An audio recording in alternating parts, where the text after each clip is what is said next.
Hello, this is Shayna Hiller from Build Your Personal Yoga Business. And today I'd like to talk about how to use yoga philosophy to actually grow your yoga business. Yes, this is a vast topic and it's important because, first of all, I love yogic philosophy and I love being able to teach my students yogic philosophy in a way that these more esoteric or spiritual teachings can actually be very relevant, applicable, make easy sense to even a beginner practitioner.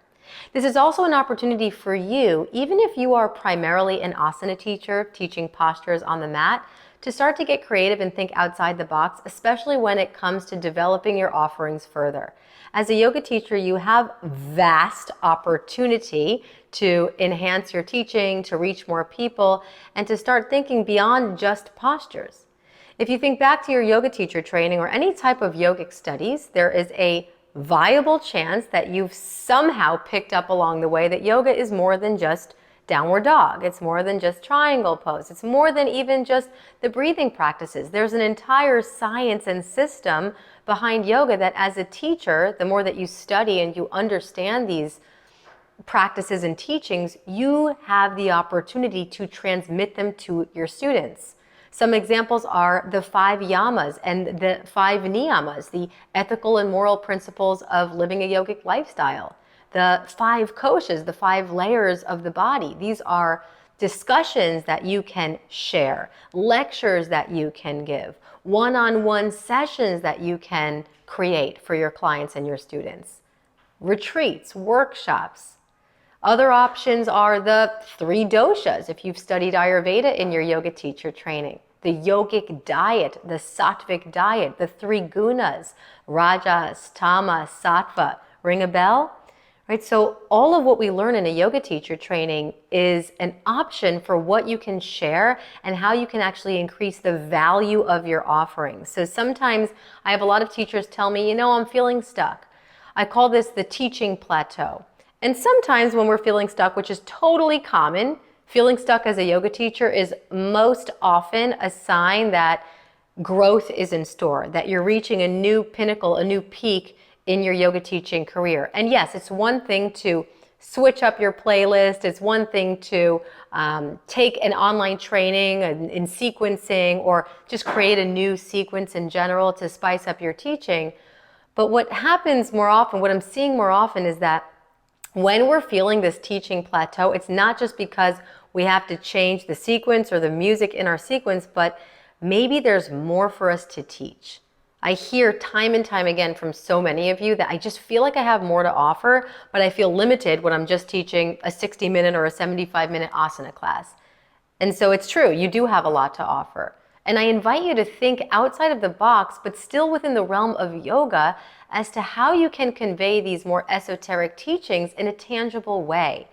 I am passionate about teaching yoga philosophy, far beyond just weaving in a creative and compelling and inspiring theme for your Dharma talk or for your classes. That's one thing. You can check previous videos on how to use yogic philosophy to actually create a theme or a Dharma for your class.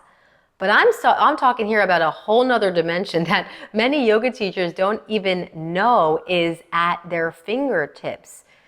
You can have a lucrative, successful yoga business without ever teaching one posture. That is true.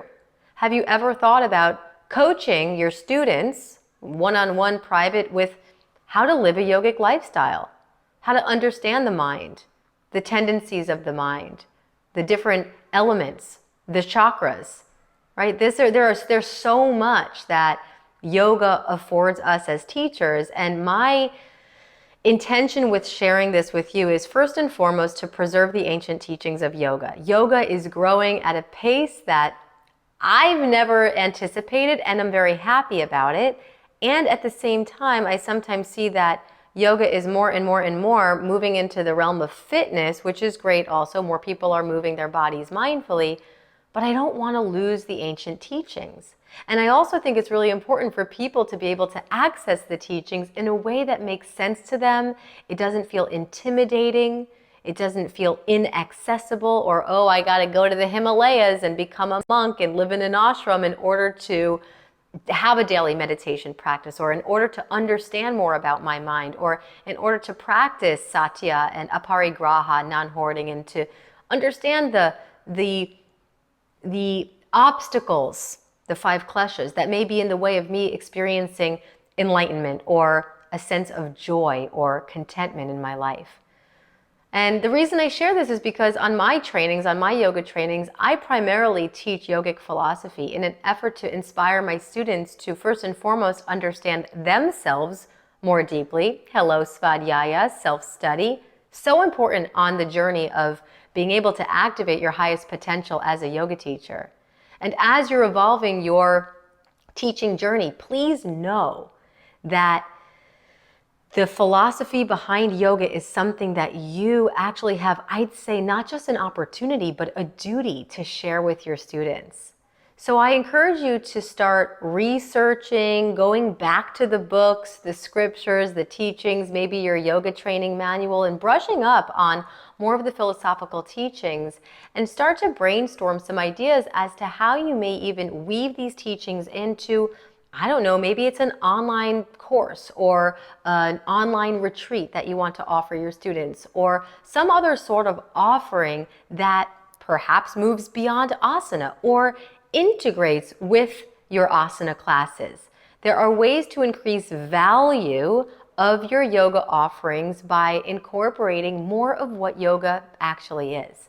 Let's preserve the ancient teachings and be able to transmit them in a way that our students feel inspired by, that allow them tangible, practical practices and exercises and meditations and self-care practices that they can do every single day, so that we can continue to convey clearly the important message that yoga is far beyond just a physical practice.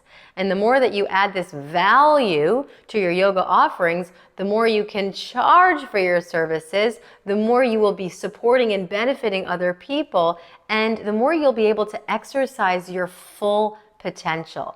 Because there's nothing worse than feeling like you have more to offer, but you can't as a yoga teacher. So this is a gentle reminder from the universe, aka my voice right now, that you deserve to activate your full potential. Yes, you do have a lot to offer.